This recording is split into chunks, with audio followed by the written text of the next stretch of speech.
मैं एक बार फिर परमेश्वर का शुक्रगुजार हूँ कि उसने मुझे ये मौका दिया कि मैं आप सब से परमेश्वर का वचन बांट सकूं। आज हम सब अपने घरों में बैठे हुए हैं और हम सब अपने घरों में बैठकर आज प्रभु की आराधना कर रहे हैं, प्रार्थनाएं कर रहे हैं, वचन सुन रहे हैं। पर यह बहुत ज़रूरी है कि हम इस बात को जान लें कि प्रभु ने कहा है, क्या तुम नहीं जानते कि तुम्हारी देह पवित्र आत्मा का मंदिर है।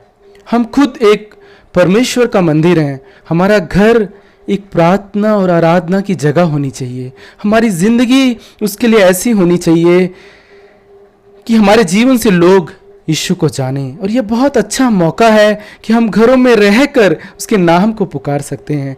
और मुझे ये विश्वास है कि परमेश्वर ने ऐसे मुश्किल दौर में अपने बच्चों के लिए हर चीज़ की तैयारी करके रखी है। मैं ये विश्वास करता हूँ कि परमेश्वर का नियंत्रण है हमारी ज़िंदगियों पर।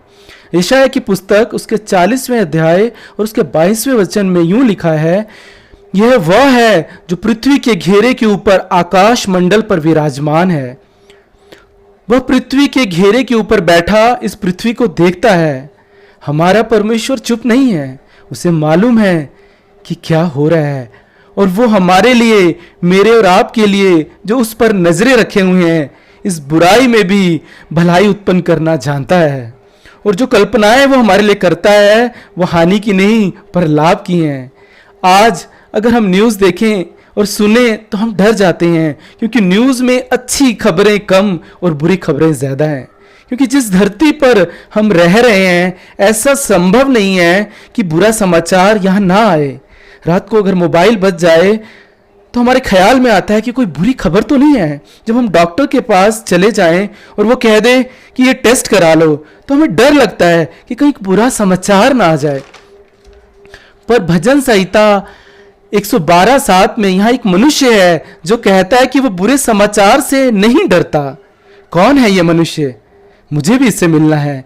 क्यों ये बुरे समाचार से नहीं डरता?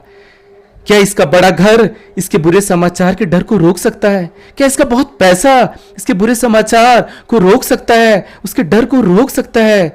पर एक चीज जो बुरे समाचार के डर को रोक सकती है, जो हमें ताकत देती है, वह यह है जो भजनकार कहता है, वह बुरे समाचार से नहीं डरता क्योंकि उसका हृदय यहोवा पर भरोसा रखने से स्थिर होता है। एक चीज जो मुसीबत में आपको स्थिर रख सकती है वो है यहोवा पर भरोसा रखना। दाऊद इसलिए बार बार खुद को सिखाता है और कहता है, हे मेरे मन तू क्यों गिरा जाता है, यहोवा पर भरोसा रख और स्थिर हो जा। आज मैं ये प्रार्थना करता हूं कि प्रभु की आज तेरे बच्चों पर तू अपना अनुग्रह रख कि आज वो भी जान ले कि तुझ पर अपना भरोसा वो रख के अपने जीवन को स्थिर कर लें।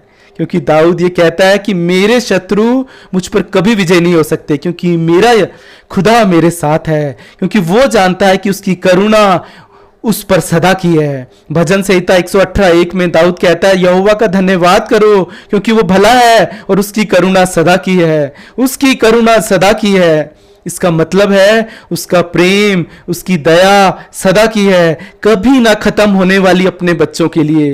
वो आपके हर एक क्षेत्र में भरपूरी का जीवन देना चाहता है, चाहे वो आपका शारीरिक जीवन हो या आत्मिक जीवन।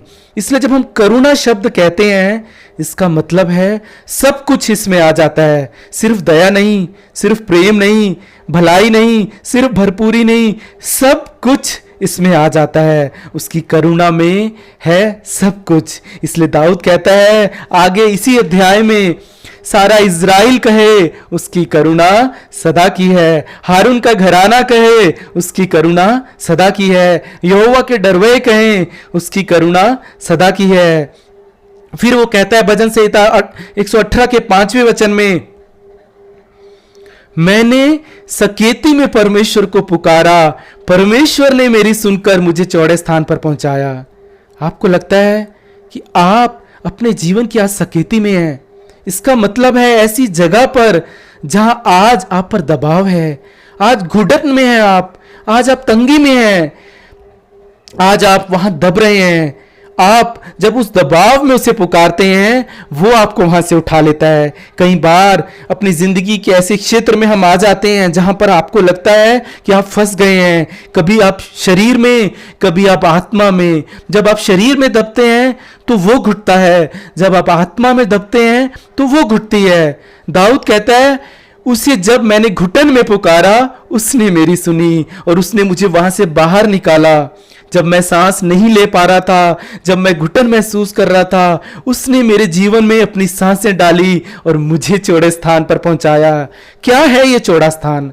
कई बार परमेश्वर हमें कहता है कि मैं तुम्हारी हदों को बढ़ाऊंगा, मैं तुम्हारे तंबू को चौड़ा करूंगा। इसका मतलब यह नहीं कि वह हमें सिर्फ दुनिया की आशीषों से चौड़ा करना चाहता है, वो हमारी आत्मा के लिए भी कहता है कि तुम्हारी आत्मा का जो घुटन हो रहा है, आपकी आत्मा जो दब रही है, हो सकता है आज आपके पास दुनिया की सब चीजें हों पर आपकी आत्मा दबाई गई हो। वो आपकी आत्मा में अपनी सांसें फूकेगा और आपकी आत्मा फलेगी और आप सच्ची आजादी में जीवन जियोगे।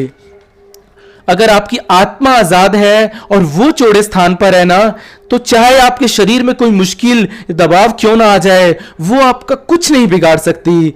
दाऊद ये कहता है कि मैंने सकेती में परमेश्वर को पुकारा और मैंने दबाव में परमेश्वर को पुकारा, मैंने आत्मिक घुटन में परमेश्वर को पुकारा और उसने मेरी सुनी, उसने मेरी सुनकर मुझे चौड़े स्थान पर पहुंचाया।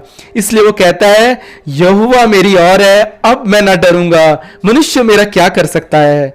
जब शत्रु के सारे हथियार आपकी ओर क्यों ना उठे, वो आपका कुछ नहीं कर सकते, क्योंकि आप उसकी करुणा में हैं, आप उसकी दया में हैं। इसलिए फिर वो 14वें वचन में कहता है, यहोवा मेरा बल और भजन का विषय है, वो मेरा उद्धार ठहरा है और धर्मियों के तंबू में जय जयकार और उद्धार की ध्वनि हो रही है।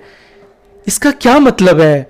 जिन लोगों ने अपनी नजर उस खुदा पर लगा के रखी है, जिनका परमेश्वर के साथ सही रिश्ता है, जो लोग उसका भय मानते हैं, जो लोग उस पर आशा रखते हैं, उनके तंबुओं में, उनके घरों में, उनके जीवन में सदा जय जयकार और उद्धार की आवाज आती रहेगी। वो सदा मगन रहेंगे और उनकी आत्मा सदा मगन रहेगी। फिर वो कहता है कि यहोवा के दाहिने हाथ में पराक्रम का काम होता है। जब हम उसके हाथों में आ जाते हैं तो क्या होता है? दाऊद कहता है कि अब मैं ना मरूंगा, वरना अब तो मैं जीवित रहूंगा और परमेश्वर के कार्यों का वर्णन करता रहूंगा। जब हम उसके हाथों में आ जाते हैं तो हमारे मुर्दा जीवन में अपनी सांसें डालता है, उसे वो जीवन देता है और उसे फिर वो सही आकार देता है, हमारी दुरुस्ती करता है, हमें सही रास्ता दिखाता है। इसलिए दाऊद कहता है कि अब मैं ना मरूंगा, अब तो मैं जीवित रहूंगा, क्योंकि मैं समझ गया हूं कि उसके हाथों में ही जीवन है। अगर आप चाहते हैं आपके जीवन को, आपके परिवार को, आपके बच्चों को नया आकार मिले, उनकी आत्मा बची रहे, तो उसे पुकारें। वो आपके परिवार को चौड़े स्थान पर पहुंचाएगा, वो आपके जीवन को चौड़े स्थान पर पहुंचाएगा, जहां आजादी है, जहां आपकी आत्मा फलेगी, जहां आप सच्ची आजादी में जियोगे। कोई और आपके जीवन को आकार नहीं दे सकता सिवाय यीशु मसीह के। अगर आप और आपका परिवार उसके हाथों में है तो आप जीवित रहेंगे, आप सदा बने रहेंगे और वो हमारे लिए करने में बड़ा आनंदित होता है। वो हमारे बच्चों के जीवन में कार्य करने में बड़ा आनंदित होता है। जब हम उसे पुकारते हैं वो बड़ा आनंदित होता है। वो हमारी मन की इच्छाओं को पूरा करने में बड़ा आनंदित होता है। वो आपकी योजनाएं, वो अपनी योजनाएं जो उसने हमारे लिए बनाई हैं, उन्हें पूरा करने में बड़ा आनंदित होता है। वो चाहता है कि मैं करूं और आपको कहना है, हाँ प्रभु, आमीन, मैं भी यही चाहता हूं। तभी हम उसकी करुणा को अपने जीवन में देख सकते हैं। जानते हैं, भजन संहिता 136 में 26 बार लिखा है, उसकी करुणा सदा की है, उसकी करुणा सदा की है। यहोवा का धन्यवाद करो क्योंकि वो भला है और उसकी करुणा सदा की है। और 23वें वचन में लिखा है कि उसने हमारी दुर्दशा में हमारी सुधि ली, उसकी करुणा सदा की है। आज इस मुश्किल दौर में, इस दुर्दशा में, वो ही है जिसने हमारी सुधि ली है। एक पल के लिए भी उसने हमसे मुंह नहीं फेरा है, एक पल के लिए भी उसने हमसे अपना मुंह दूर नहीं किया है। वो सब जानता है जो आपके साथ हो रहा है। हर दिन प्रभु को कहें, प्रभु तेरा धन्यवाद कि तूने हमारी दुर्दशा में हमारी सुधि ली है, तेरी करुणा सदा की है।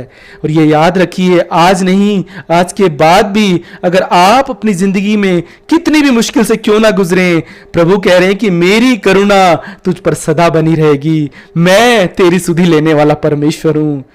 पर जानते हैं, करुणा की एक खास बात है, वो अपनी करुणा सिर्फ तभी करता है जब हम उस पर अपनी आशा रखते हैं। सारी पृथ्वी पर वो अपनी नजर तो रखता है, सारी पृथ्वी पर वो अपनी आंखें तो रखता है, पर वो अपनी करुणा सब पर नहीं करता।